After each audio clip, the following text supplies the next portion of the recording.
வள்ளலார் போன்ற தமிழ் மண்ணில் சமத்துவத்தை பேசின மாமனிதர்களை களவாட ஒரு கூட்டமே இன்றைக்கு சிதை செஞ்சுக்கிட்டு இருக்கு.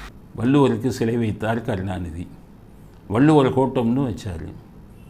ஆனால் இவங்க தலைவர் ஈவே ராமசாமி வள்ளுவரை அசிங்கமாக பேசினார்.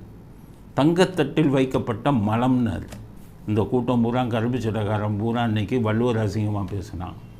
பேசிட்டு ஆட்சிக்கு வந்தோடனே வள்ளுவர் தான் எங்களுடையதுன்னு சொல்லி ஒரு வள்ளுவர் கோட்டம். வள்ளுவர் கோட்டத்தை கருணாநிதி பயங்கர செலவு பண்ணி என்னுடைய கனவு அப்படின்னு சொல்லி கட்டினார்.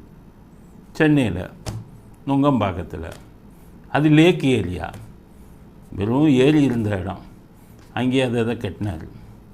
இயற்கை என்ன பார்த்தது?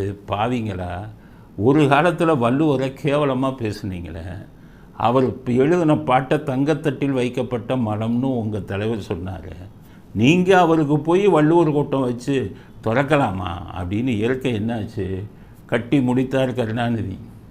எமர்ஜென்சியில் ஆட்சியை டிஸ்மிஸ் செய்தார் இந்திரா காந்தி 1976.